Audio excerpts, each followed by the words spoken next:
Yo, what's up YouTube? Dragothien Gaming coming back with another Rise of Kingdoms video, and today we are going to be breaking down your Infantry Commanders investment guide.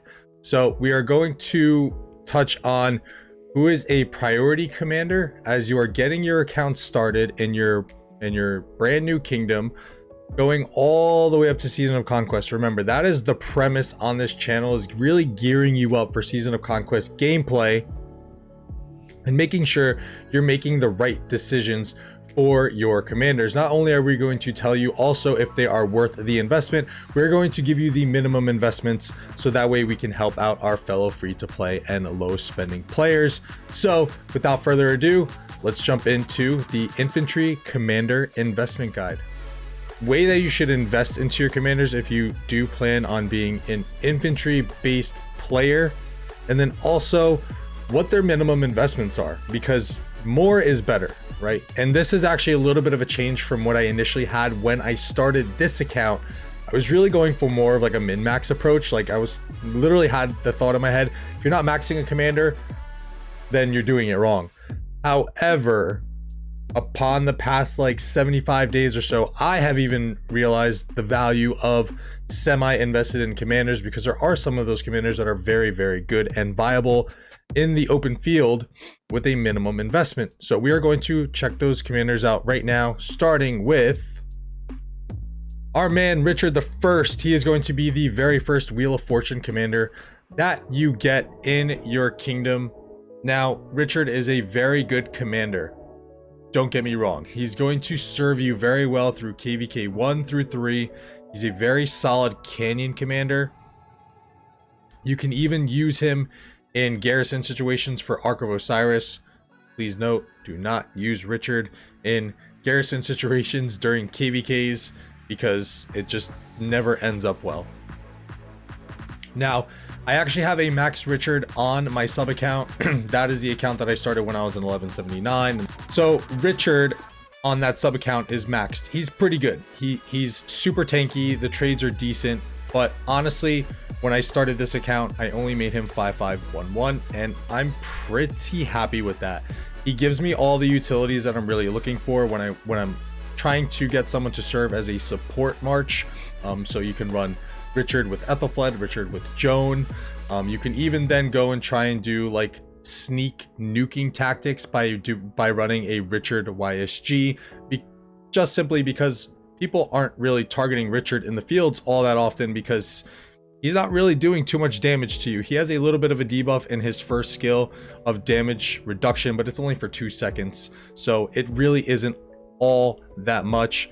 I think Richard at a 5511, he is good to go. You don't need to do anything else to him. Moving on to our next commander, Charles Martel. He is going to be featured in the Mightiest Governor event, but he is also going to be found within Gold Keys.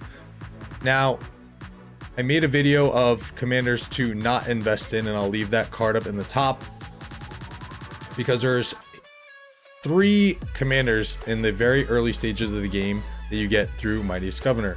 Charles Martel is one of those commanders. He is the one that you should probably be saving up for if you're looking to make an MGE push to grab a couple extra sculptures of him to progress his skills a little bit further. He is a very, very good commander going into Season of Conquest. He is Season of Conquest worthy. He does fall off a little bit in terms of garrison abilities in Season of Conquest. As soon as Attila becomes a thing, Charles kind of falls off a little bit, but he's still a solid option if you don't really have anything for your city garrisons. Also, card up in the top for my Charles Martel video, I actually went ahead and kind of made a little bit of a bold statement to say that you could actually go ahead and use some universal sculptures on him. If you are a free-to-play or low spender, I will kind of pull that back just a little bit. I think I said that you could probably go and make him 5511. However, I know it's very hard, especially in the early stages, for free-to-play players to get their hands on legendary commander sculptures, and you should be saving those for the first commander that you will max, which is going to be YSG. But jumping back to Charles Martel, I think at a 5111, he is pretty solid in the early game. I will stick to my statement within that video of I think Charles should be the first level 60 commander, level 60 legendary commander that you invest in, simply because he has the defense tree as well as garrison. So if you find yourself in a sticky situation with your city, whether you're having a civil war in your home kingdom, or if you just get caught off guard in KVK, he's a pretty decent option to have on your wall as a city garrison, and you can pop like a Sun Tzu behind him or YSG if you went ahead and maxed him. Now, ideally, you would probably want to go ahead and try and make him 5515. I've tried to do this on my sub account.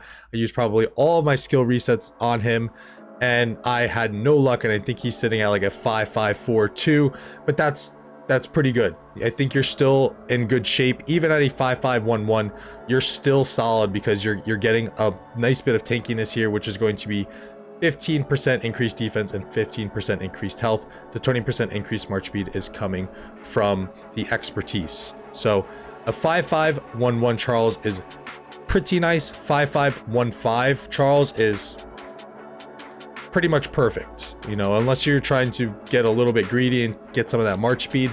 But I think at a 5515, you're good to go.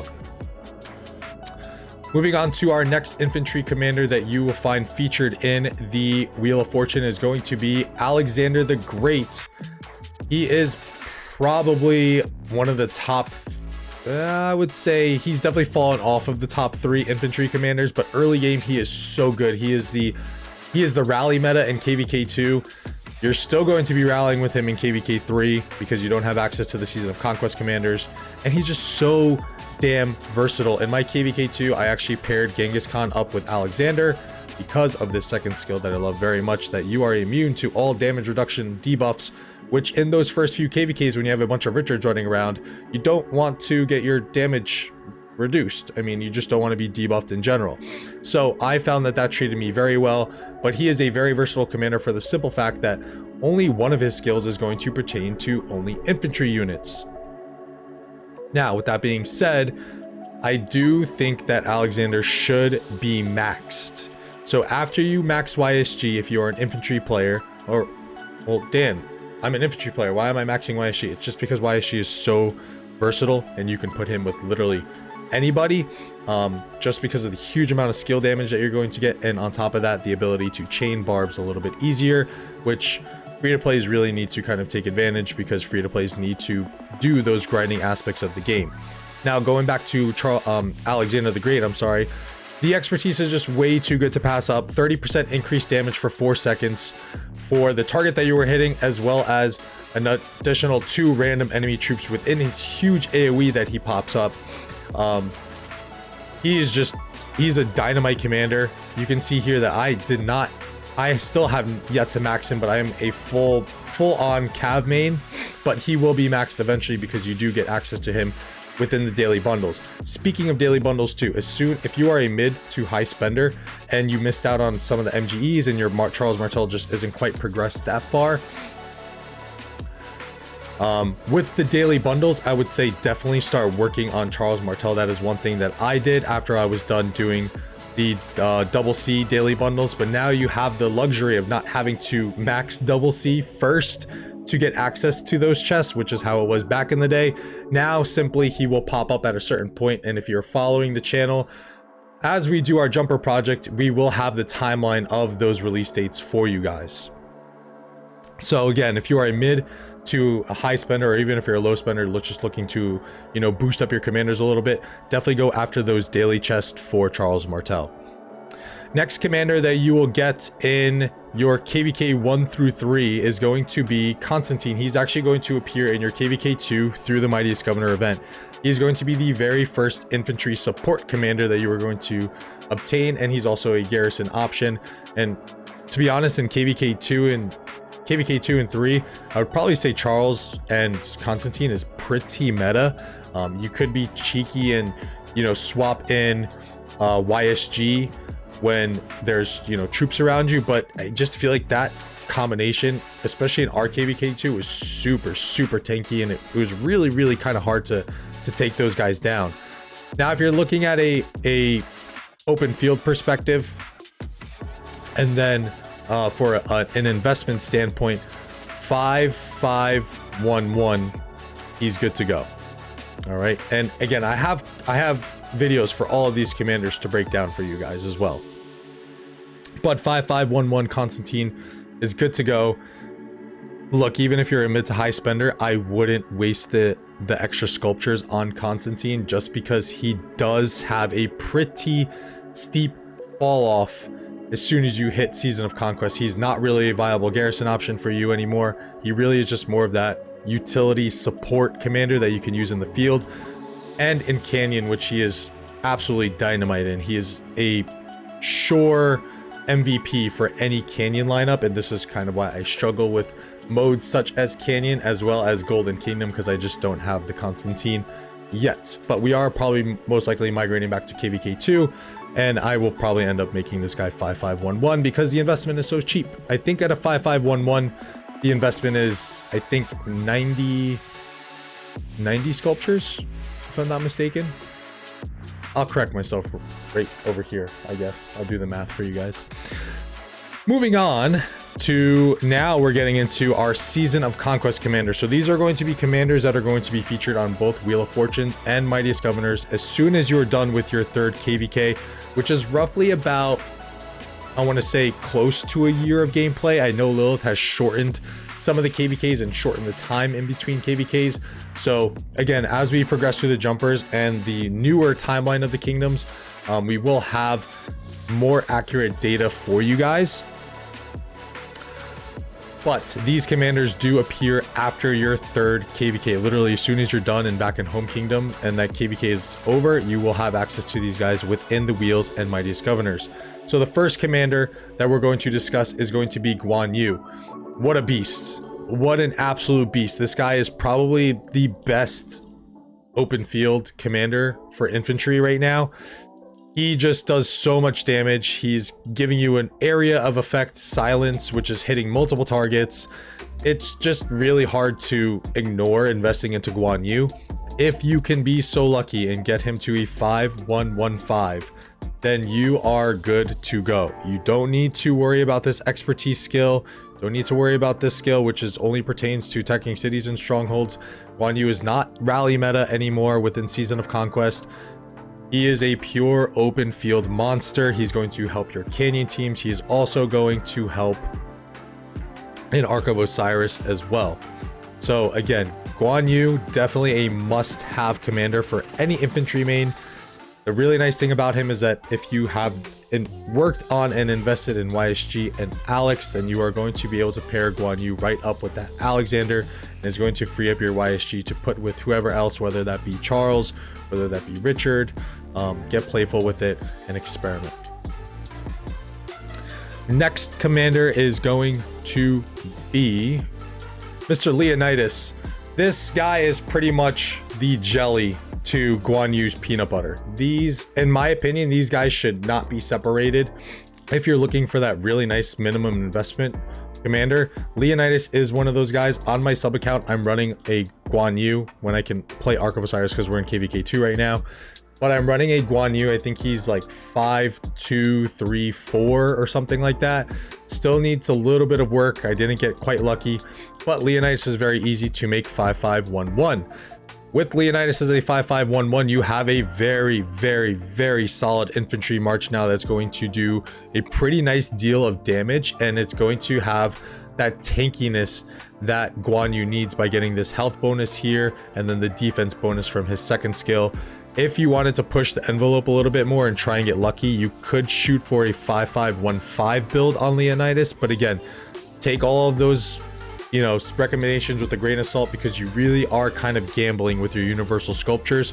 So just be mindful when you are doing so. I think all of these commanders so far up to this point are great for free to plays. Guan Yu is really nice. Again, anything that's like really a minimum investment commander are pretty solid to have. Moving on to our next infantry commander that you will find featured on the Wheel of Fortune is going to be one of Mr. Harald Sigurdsson. He is an absolute monster in the field. He does work in Canyon. He crushes it in Ark of Osiris. He's good anywhere. And most importantly right now, he is rally meta prevalent, going with his buddy Pakal. Now, if you didn't catch my Harald video, again, I'm going to leave cards up on the top. If you are a whale who is going to be prioritized as a rally leader, you should be saving your sculptures up to max Harald, especially if you're going to need him, right away into Season of Conquest. Because again, he is on the Wheel of Fortune. You will have the opportunity to kind of space out your investments a little bit and utilize the wheel. But if you guys are in a rush and you need that rally leader, then whales, have your sculptures ready, because Harald is a must-have for the rally game. All right, let's speed it up because the video is getting a little bit long now. Next up, appearing on the Mightiest Governor event is going to be none other than Zenobia. She is a absolute monster. She is a garrison beast. She is still meta after months. That's really all you're going to use her for, though. So if you are a free-to-play or a low spender, I don't think I would advise getting a Zenobia, unless you wanted to like maybe shore up your city. But honestly, if you have a 5511 Charles, or if you invest into a commander like say YSS, who I think most people should be investing into YSS, and card up in the top for my who is the true garrison meta commander, where I clearly state that it's YSS, just because he's so versatile. You can put him with almost any commander and he's going to make your city super safe. As opposed to Zenobia, she really wants to favor the infantry units. Zenobia is a must max. However, I think you could get away a little bit if you need that little bit of a better arc garrison. Shout out to Felix, who's running a 5551 Zenobia right now and is still kind of, actually maybe he's not. I think he just maxed her, but he was running a 5551 Zenobia for a little while and it was still putting in work. But if you're again looking to be a garrison leader for your kingdom, you really want to be utilizing the expertise commanders. Next commander on our list is also going to come from Mightiest Governor, and that is going to be our buddy Pakal. If you are also lucky to get your hands on Pakal, he is a pretty decent open field commander at a 5511. Ideally, I think you would want to try and make him 5515, but I think with just getting the health bonus and that little bit of extra march speed, and just the fact that he has a defense tree already, he's going to be naturally tanky. I think you're okay at a 5511, but again, ideally, I think you would want to go 5515 for open field. And if you're feeling a little bit rich, of course, it never hurts to expertise the commander, where I think this expertise is actually kind of worth it with a 20% increase counterattack damage, and then the 5% less damage taken from all. But again, minimum investments 5511 Pakal is very good. And this is, again, he's one of those rally meta commanders he's actually super meta right now, because you can't even counter rally Pakal Harald nowadays. Like you kind of have to just let them do their thing and hope that your opponents aren't reinforcing properly. That's how good Pakal Harald is at the moment. So again, if you are a whale, definitely save your sculpts up for Pakal and also for Harald. And then lastly on our list, we are going to have Mr. CJG. He is a Wheel of Fortune commander, and for investment purposes, I think at a 5551, and he is gravy. I don't think you really need to do much else to him. You are missing out on a little bit of extra skill damage, but this is very, very conditional, and the expertise just doesn't jump out of the page at me. I think he's a little not quite there yet. I think there's going to be a commander that comes out in the future that is going to really make this dude shine, but right now you're seeing him running around with Guan Yu as primary, Alex or himself as primary commanders, but you're really just not seeing too much CJ in the field nowadays. To be honest, if I can make the call, I probably see Cyrus in the field more so than CJ, and that's going to say something since not many people choose to invest into Cyrus, although I think that is changing a little bit. I hope you guys enjoyed the video. Once again, shout out to our buddy Neath Rain from the Veni Vidi Vici jumper group that we are just about a month away. We're actually exactly a month away from when we are creating our jumper accounts. If you guys are interested in joining that jumper group, I'm going to leave our Discord link invite in the description down below. So yeah, shout out to Neath Rain for requesting an infantry commander guide video. I hope it was as free to play friendly as possible. If there's anything that you guys need clarification on, please join the Discord down below. Hit me up. We can talk about it. I love talking commanders. I can do it all day. Message me in game. That's fine too. But let's just have fun with it. Be careful with your investments, especially heading into Season of Conquest. And just have fun, guys. With that, I'm out. Enjoy the rest of your week. Have a good one. Peace.